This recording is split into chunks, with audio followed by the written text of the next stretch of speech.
Very good afternoon to all. In this lecture, we will discuss some basic numericals, some basic problems based on concept of resolution of vectors by component approach.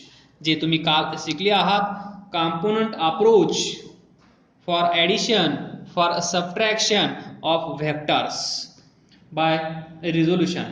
तर पहा question number 1. Question number 1, resolution of vector. First basic question.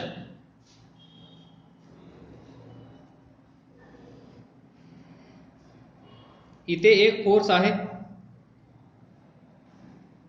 10 Newton. त्यानंतर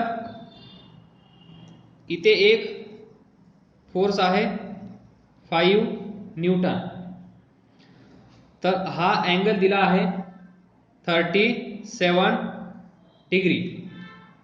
हा angle दिला आहे 53 degree. त्यानंतर इथे एक force आहे 3 न्यूटन. तर आपण कन्सिडर करू हा F1, हा F2, हा F3 आणि इथे एक आहे, इथे आहे 8 न्यूटन. याला कन्सिडर करा F4. तर एवढे फोर्स दिलेले आहेत आणि विचारलं find the resultant of the following forces. Question काय आहे? Find the resultant of given forces. तर हे सर्व फोर्सेस तुमच्या समोर अवेलेबल आहेत. रिझल्टंट फाइंड करा. याचा अर्थ काय? Find resultant of given forces. हा एक फोर्स आहे, हा एक फोर्स आहे, हा एक फोर्स आहे, हा एक फोर्स आहे. याचा अर्थ काय? One can imagine a toy car here. One can imagine a toy car here. Any body imagine करा इथे. या बॉडीवर या डायरेक्शन मध्ये 5 न्यूटन फोर्स एक्झर्ट होत आहे. या बॉडीवर या डायरेक्शन मध्ये 10 न्यूटन फोर्स एक्झर्ट होत आहे. या बॉडीवर 8 न्यूटन फोर्स या डायरेक्शन मध्ये एक्झर्ट होत आहे. या बॉडीवर या डायरेक्शन मध्ये 3 न्यूटन फोर्स एक्झर्ट होत आहे. म्हणजे काय होत असेल? इथे एक कोणीतरी असेल जो या बॉडीला इकडे खेचत असेल. इथे कोणीतरी असेल जे या बॉडीला या डायरेक्शन मध्ये खेचत असेल. इथे पण कोणीतरी असेल जो या बॉडीला इकडे खेचत असेल. त्याचप्रमाणे इथे पण कोणीतरी असेल तो या बॉडीला या डायरेक्शन मध्ये खेचत असेल. तर पहा बॉडी एकच आहे. तर पहा बॉडी एकच आहे, पण या बॉडीला हे चौघजण 1 2 3 4 हे चौघजण मिळून खेचण्याचा प्रयत्न करत आहेत. एक जण इकडे खेचत आहे, एक जण इकडे खेचत आहे, एक जण इकडे खेचत आहे, एक जण इकडे खेचत आहे. मग विचारतात काय? Find the resultant of given forces. Resultant म्हणजे काय? फायनली ही बॉडी कोणत्या डायरेक्शन मध्ये जाईल. आता इथे पाहून तुम्हाला सांगता येणार नाही. इथे सांगता येईल ही बॉडी आहे, इकडे 10 न्यूटन फोर्स, इकडे 15 न्यूटन फोर्स. तर इथे तुम्हाला सांगता येईल ही बॉडी या डायरेक्शन मध्ये जाईल. पण इथे तुम्हाला सांगता येणार नाही. त्यावेळेस आपण यूज करतो this addition or subtraction of vectors by component approach. त्यालाच इन शॉर्ट आपण म्हणत असतो रिझोल्यूशन ऑफ वेक्टर्स. तर काय करणार तुम्ही? जे हॉरिझॉन्टल आहेत ते हॉरिझॉन्टलच ठेवायचे, जे व्हर्टिकल आहेत ते व्हर्टिकलच ठेवायचे. पण जे हॉरिझॉन्टल नाहीयेत, जे व्हर्टिकल नाहीयेत त्यांना हॉरिझॉन्टल आणि व्हर्टिकल बनवायचं, त्याला तर आपण म्हणतो resolution of vector. In short resolution of force. हा जो इन्क्लाइन फोर्स आहे याला दोन कॉम्पोनंट असतात, हे आपण काल पाहिलं. त्या दोन कॉम्पोनंट पैकी एक कॉम्पोनंट हॉरिझॉन्टल असतो आणि एक कॉम्पोनंट व्हर्टिकल असतो. कुठे ते? इन शॉर्ट ते दोन कॉम्पोनंट एकमेकांना परपेंडिक्युलर असतात, एवढं लक्षात ठेवा. आता इथे प्लेन सरफेस असल्यामुळे इथे आपण हॉरिझॉन्टल आणि व्हर्टिकल म्हणत आहोत. ज्यावेळेस वेळ येईल त्यावेळेस मी तुम्हाला सांगेन हॉरिझॉन्टल आणि व्हर्टिकल कसे चेंज होतात. आता सध्या इथे एवढंच लक्षात ठेवा, हा 5 न्यूटन आहे. या 5 न्यूटनवर इथे कुठेही पॉइंट घ्या, या बॉडी आणि ॲरोच्या मध्ये इथे कुठेही पॉइंट घ्या आणि या पॉइंट मधून जाणारे दोन कॉम्पोनंट शो करायचे आहेत. हा एक कॉम्पोनंट आणि हा एक कॉम्पोनंट, आणि हा एक कॉम्पोनंट, एक हॉरिझॉन्टल दुसरा व्हर्टिकल. हे दोन कॉम्पोनंट कसे असतील हे लक्षात ठेवायचं आहे. या दोन कॉम्पोनंटच्या मध्येच हा 5 न्यूटन असला पाहिजे. या 5 न्यूटनचे हे दोन कॉम्पोनंट, जसं आपण पाहिलं हा एक वेक्टर असतो आणि हा एक वेक्टर असतो. या दोन वेक्टरचा रिझल्टंट याच्या मध्ये येत असतो. म्हणजेच यालाच आपण म्हणू शकतो याचा हा एक कॉम्पोनंट आहे आणि याचा हा एक कॉम्पोनंट आहे. रिव्हर्स आपण इथे पाहत आहोत. तर या 5 न्यूटनचा तर पाहता इथे अँगल किती आहे? 37. सो हा अँगल किती असेल? 37. मग हा अँगल 37 असेल तर हा हॉरिझॉन्टल कॉम्पोनंट किती असेल?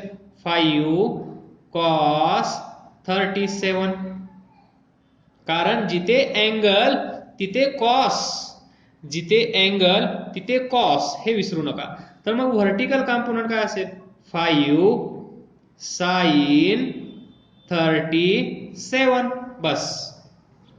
मग आता हा 5 न्यूटन गायब झाला आणि याची जागा या दोन कॉम्पोनंटने घेतली. म्हणजेच आपल्याला काय करायचे? इन शॉर्ट, जे इन्क्लाइन असतील, जे हॉरिझॉन्टल नसतील, जे व्हर्टिकल नसतील, त्या फोर्सला हॉरिझॉन्टल आणि व्हर्टिकल मध्ये डिवाइड करायचं, त्यालाच आपण रिझोल्युशन ऑफ व्हेक्टर म्हणतो.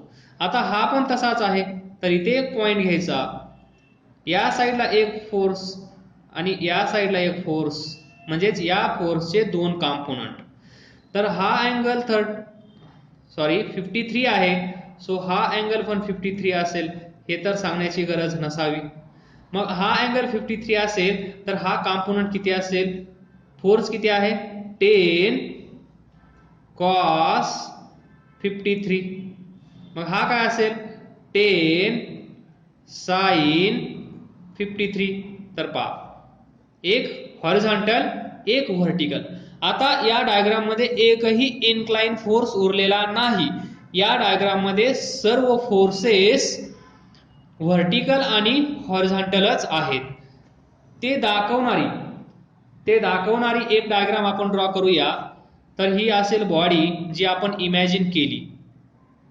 तर या बॉडीवर पहा, हा 8 न्यूटन फोर्स या डायरेक्शन मध्ये आहे. सो 8 न्यूटन फोर्स या डायरेक्शन मध्ये. त्यानंतर व्हर्टिकली अपवर्ड कोण आहे? हा 5 sin 37, हा 10 sin 53, हा फोर्स आणि हा फोर्स.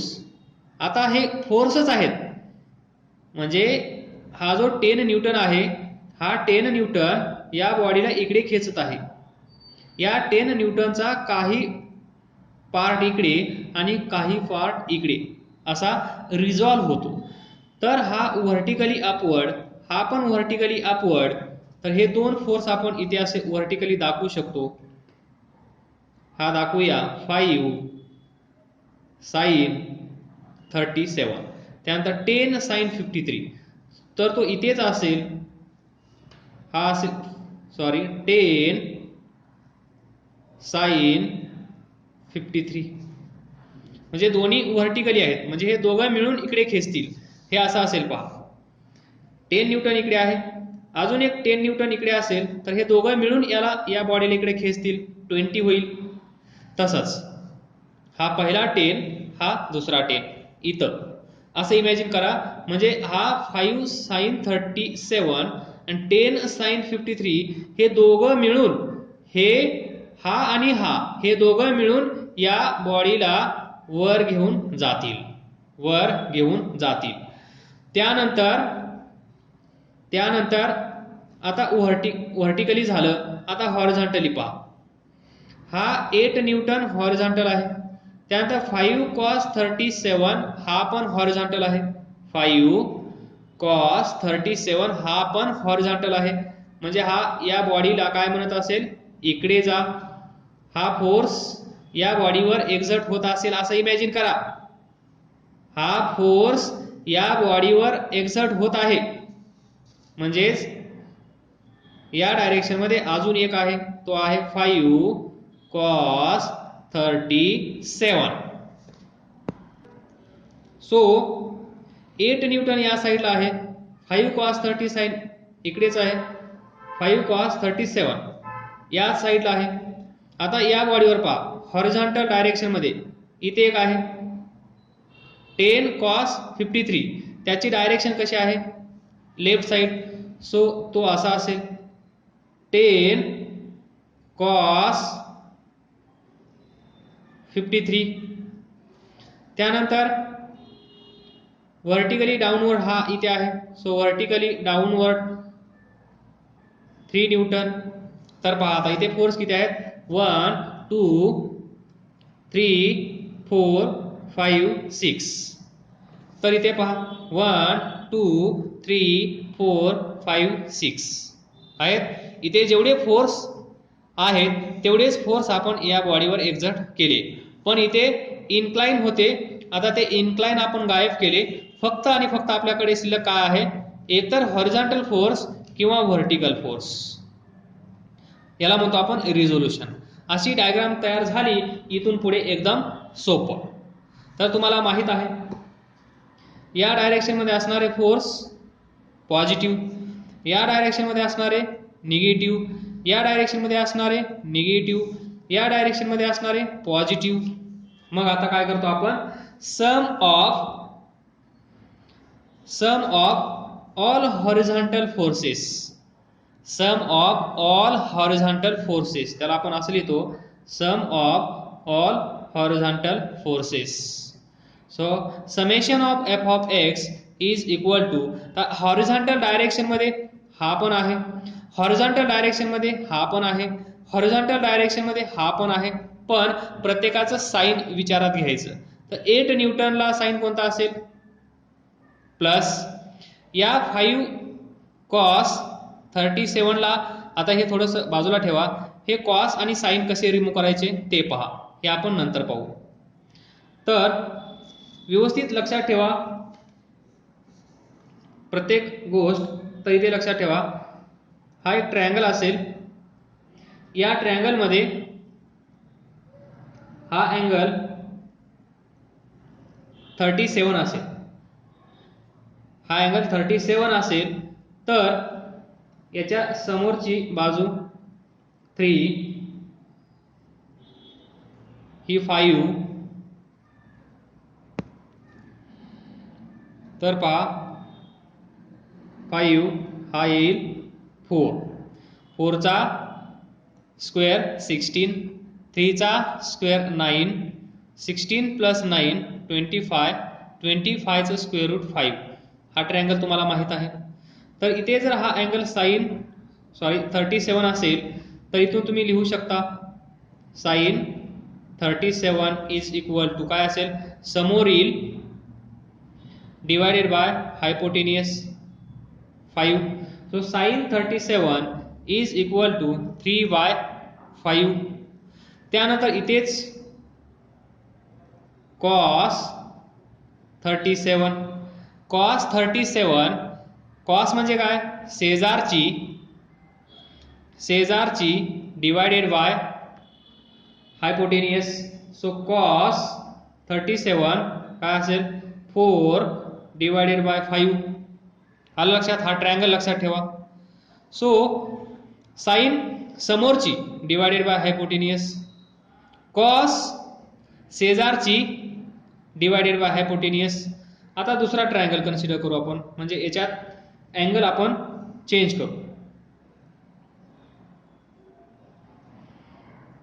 आता अँगल घेऊ 53.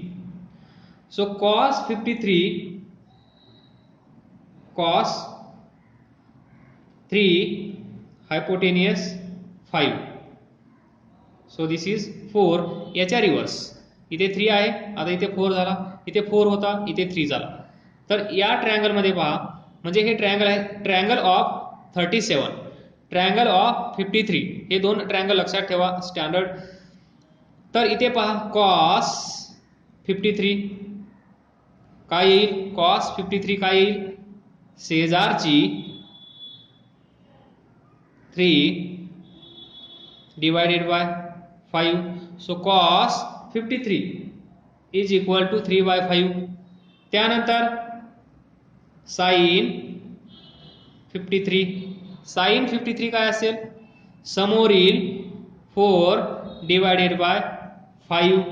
So sine 53 is 4/5, cos 53 is 3/5 and sin 37 3/5, cos 37 4/5. हा ट्रायंगल आणि हे, हा ट्रायंगल आणि हे लक्षात ठेवा. तर पहा या प्रॉब्लेम मध्ये हे गिवन आहे, हे दिलेलं आहे, हे दिलेलं आहे, हे दिलेलं आहे, हे दिलेलं आहे. sin 37 3/5, cos 37 4/5, sin 53 4/5 and cos 53 3/5. हे गिवन आहे, याचाच यूज करून आपण हे सॉल्व करणार. 5 cos 37 पहा, 5 cos 37, cos 37 किती आहे 4/5, cos 37 is equal to 4/5. So हे किती येईल 5 इंटू 4/5 इज इक्वल टू 4. म्हणजे हा फोर्स किती असेल, फोर्स 4 न्यूटन. हा फोर्स तुम्हाला भेटला. त्याचप्रमाणे इथे पहा 10 cos 53, cos 53 किती आहे, cos 53 किती आहे 3/5. सो 10 इंटू cos 53 3/5 हे किती येईल 5 2 जा 6 न्यूटन. म्हणजे या डायरेक्शन मध्ये किती फोर्स आहे 6 न्यूटन. त्यानंतर हा पहा 5 sin 37, 5 sin 37, sin 37 ची व्हॅल्यू आहे 3/5, sin 37 3/5. सो हे सॉल्व करा, 5 इंटू 3/5 इज इक्वल टू 3. म्हणजे हा फोर्स किती आला 3 न्यूटन. त्यानंतर 10 sin 53, sin 53 किती आहे 4/5, 4/5. सो 10 इंटू 4/5, 5 2 जा 2 4 जा 8 न्यूटन. तर पहा हा फोर्स 8 न्यूटन आला. त्यानंतर हा फोर्स 3 न्यूटन आला. त्यानंतर हा फोर्स 6 न्यूटन आला. त्यानंतर हा फोर्स 4 न्यूटन आला. तर आता ही डायग्राम आपण अशी तुम्हाला इमॅजिन होईल अशी ड्रॉ करूया. तर पहा सेंटर इकडे पहा, इकडे 8 न्यूटन पण आहे, त्याच डायरेक्शन मध्ये अजून एक 4 न्यूटन आहे, 8 न्यूटन 4 न्यूटन. त्यानंतर वर्टिकली एक 3 न्यूटन आहे, अजून एक आहे 8 न्यूटन. सो 8 न्यूटन, दोन फोर्स वर्टिकली अपवर्ड आहेत. इथे पहा 6 न्यूटन या साईडला आहे आणि वर्टिकली डाऊनवर्ड 3 न्यूटन आहे. सिंपल डायग्राम तयार झाली. आता हे सर्वांना इमॅजिन होत असेल. आता इथे आपण यूज करूया summation of F of x. म्हणजे हॉरिझॉन्टल डायरेक्शन मध्ये जेवढे फोर्स आहेत त्यांची सम करा. हॉरिझॉन्टल डायरेक्शन मध्ये जेवढे फोर्स आहेत त्यांची सम करा.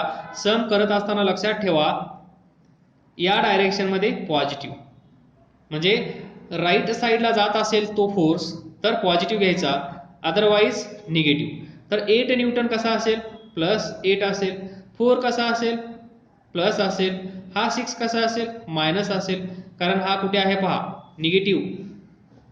Positive X axis, negative X axis, positive Y axis, negative Y axis, हेच डायरेक्शन इथे कन्सिडर करायचे.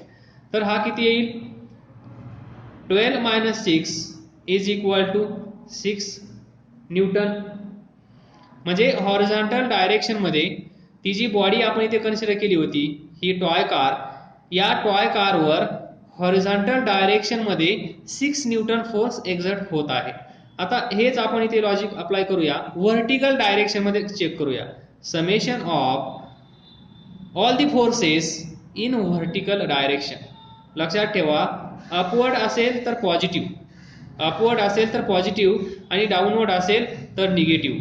तर पहा हा फोर्स अपवर्ड आहे म्हणजेच पॉझिटिव्ह डायरेक्शन मध्ये आहे. 8 न्यूटन याच डायरेक्शन मध्ये आहे म्हणजे प्लस 8 प्लस 3, त्यानंतर हा पहा minus 3. So we get 8 newton in vertical direction. तर पहा summation of F of X केलं तेव्हा याचं साइन काय आलं positive. Summation F of Y केलं तेव्हा साइन काय आलं परत positive.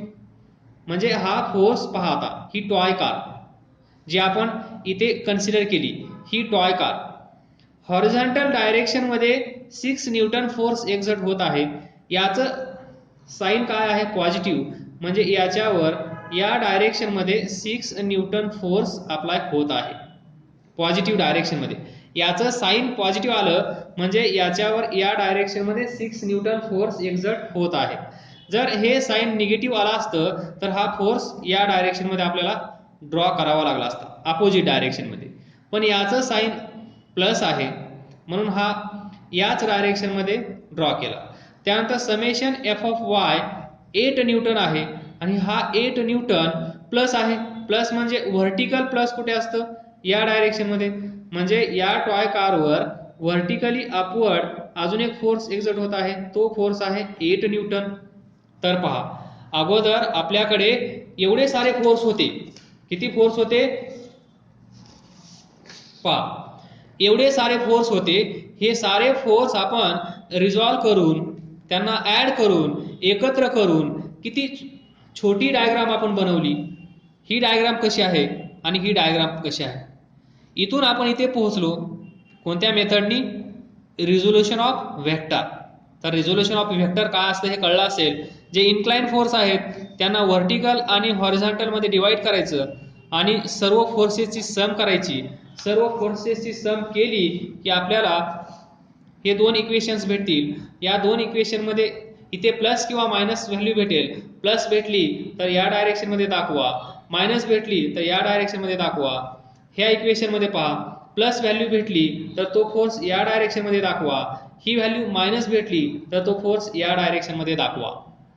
So we get simple diagram जी आतापर्यंत आपण डिस्कस करत होतो. एक वेक्टर या डायरेक्शन मध्ये, एक वेक्टर या डायरेक्शन मध्ये, हा वेक्टर P असेल, हा वेक्टर Q असेल, रिझल्टंट वेक्टर असा असेल आणि हा आपण कसा करतो vector P plus vector Q. हे असं कन्वर्ट झालं. आता याचा रिझल्टंट या दोन वेक्टरचा या दोन फोर्सचा रिझल्टंट कुठे असेल या दोघांच्या मध्ये, या दोघांच्या मध्ये असेल की नाही तर सर्वांना कळत असेल ही गोष्ट. So this is R. मग हा R आपण कसा फाइंड करतो, हा R आपण कसा फाइंड करतो. So R is equal to पहिला फोर्स, समजा हा पहिला फोर्स F1 कन्सिडर करू. तर पहा हा F1 असेल, हा F2 असेल तर F1 square plus F2 square plus 2F1 F2 cos theta. Now F1 6 आहे त्याचा स्क्वेअर 36, F2 8 आहे त्याचा स्क्वेअर 64. या दोघांचा प्रोडक्ट 2 इंटू 8 इंटू 6 हा इंटू हा आणि कॉस F1 आणि F2 या दोघांमधला अँगल किती आहे 90. सो कॉस 90 आणि कॉस 90 सर्वांना माहित आहे 0. कॉस 90 ची व्हॅल्यू 0 असेल तर ही टोटल टर्म 0 होईल. So 36 plus 64 100. So R is equal to 10 Newton.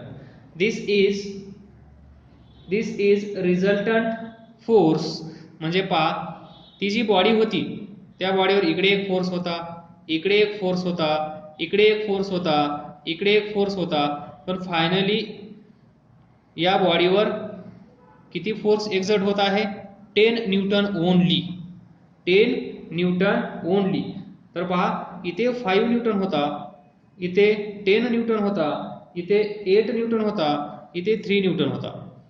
इकडे 8 न्यूटन, इकडे 5 न्यूटन, इकडे 10 न्यूटन, इकडे 3 न्यूटन. तर या सर्वांचं ॲडिशन केल्यानंतर आपल्याला किती फोर्स भेटत आहे ओनली 10 न्यूटन फोर्स या बॉडीवर एक्झर्ट होत होता असा त्याचा मिनिंग असेल. आपण जो रिझल्टंट फाइंड केला त्या रिझल्टंटचा अर्थ पहा, अर्थ समजून घ्या. या बॉडीवर इकडे इकडे इकडे खेचणं चालू आहे, पण net resultant force F net is equal to 10 newton. म्हणजे बाकीचे फोर्स कुठे गेले, बाकीचे फोर्स एकमेकांना बॅलन्स करण्यामध्ये गेले. तर पहा या बॉडीवर 10 न्यूटन फोर्स या डायरेक्शन मध्ये, या डायरेक्शन मध्ये 15, तर टोटल फोर्स किती झाला 25 न्यूटन. म्हणजे इथे कोणीतरी असेल 10 न्यूटन फोर्स हा एक्झर्ट करत आहे, इथे कोणीतरी असेल हा 15 न्यूटन फोर्स एक्झर्ट करत आहे. तर याने अप्लाय केलेला, याने एक्झर्ट केलेला प्लस याने एक्झर्ट केलेला टोटल फोर्स किती आहे 25. पण याच्यावर नेट रिझल्टंट फोर्स किती येत आहे, नेट रिझल्टंट फोर्स किती येत आहे -15 plus 10 is equal to -5 newton. -5 म्हणजे या बॉडीवर या डायरेक्शन मध्ये 5 न्यूटन फोर्स एक्झर्ट होत आहे फक्त, ना की 15, ना की 10, ना 15 ना 10, only there is 5 Newton in negative X axis direction. या डायरेक्शन मध्ये एवढाच फोर्स एक्झर्ट होत आहे. याला म्हणतो आपण F नेट 5 न्यूटन. तर F net is equal to 25 newton is wrong. F net 25 newton is wrong. जसं इथे पहा 8, 13, 23, 26. कोणी असं ज्याने फिजिक्सचा अभ्यास केला नाही तो म्हणेल या बॉडीवर 26 न्यूटन फोर्स एक्झर्ट होत आहे. बरोबर आहे तुझं, 26 न्यूटन टोटल फोर्स एक्झर्ट होत आहे. पण आपण काय फाइंड करत आहोत, नेट फोर्स या बॉडीवर जो फोर्स रिस्पॉन्सिबल असेल या बॉडीची मोशन क्रिएट करण्यामध्ये. म्हणजे ही बॉडी मोशन मध्ये येत असेल तर या 10 न्यूटन मुळे येत असेल, ना की 26. बाकीचे फोर्स एकमेकांना बॅलन्स करतात, इथे पण बॅलन्स करतात. याच्यामध्ये हा 15 न्यूटन आपण असा दाखवू शकतो 10 प्लस 5. सो 10 या डायरेक्शन मध्ये, 10 या डायरेक्शन मध्ये हे दोन एकमेकांना बॅलन्स करतात आणि कॅन्सल होतात. मग राहिला कोणता फक्त 5 न्यूटन. आणि हा 5 न्यूटन म्हणजेच F नेट 5 न्यूटन. आणि हाच आपल्याला फोर्स हा भेटत असतो. सो हा एक छोटासा क्वेश्चन होता. त्यानंतर याची व्हॅल्यू आपल्याला भेटली 10 न्यूटन. आता या रिझल्टची डायरेक्शन फाइंड करायची. डायरेक्शन म्हणजे या 6 न्यूटन पासून हा किती दूर आहे. तर पहा लॉजिकली तुम्ही सांगू शकता, लॉजिकली तुम्ही सांगू शकता, काय सांगू शकता तुम्ही लॉजिकली, हा 6 न्यूटन आहे, हा 8 न्यूटन आहे. तर हा रिझल्टंट या साईडला असेल की या साईडला असेल, तर ज्या साईडला जास्त फोर्स आहे त्या साईडला हा रिझल्टंट असेल. म्हणजे हा रिझल्टंट कसा असेल त्याची डायग्राम मी तुम्हाला काढून दाखवतो. 8, 6, 10.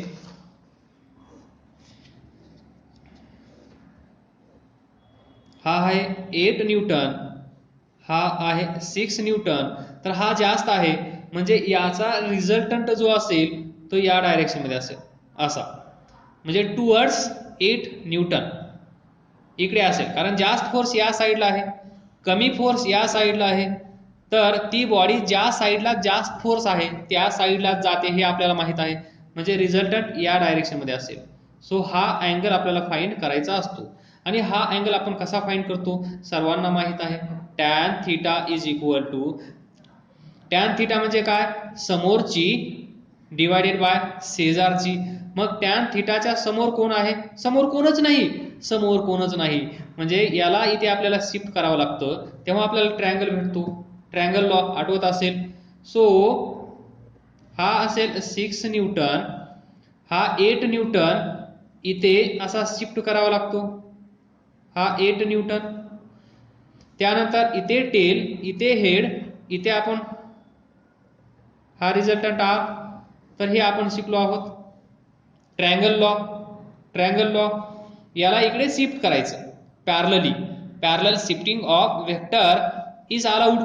याला इथून उचलायचं, पॅरलल इथे घेऊन यायचं आणि कुठे ठेवायचं, या पहिल्या वेक्टरचा जिथे ॲरो आहे तिथून त्याला व्हर्टिकली अपवर्ड ड्रॉ करायचं. म्हणजेच काय करायचं, इथे मिरर ठेवायचा, मिरर मध्ये या ॲरोला पाहायचं, तो तुम्हाला इथे असा दिसेल, बरोबर. तर 8 न्यूटन इथे आहे, 6 न्यूटन इथे आहे, आणि आपल्याला रिझल्टंट अशा प्रकारे भेटेल, जो असा भेटला. ही लाईन म्हणजेच ही लाईन असते, घाबरू नका, ट्रायंगल लॉ आपल्याला तोच सांगत आहे. ही हा वेक्टर आणि हा वेक्टर एकमेकांना पॅरलल असतात. तर इथे टेल टू टेल भेटले आहेत, तर हा अँगल थीटा म्हणजे हा थीटा. आता इथे पहा, टॅन थीटा समोर कोण आहे, 8, समोर कोण आहे 8, शेजारी कोण आहे 6, सो 4 डिवायडेड बाय 3.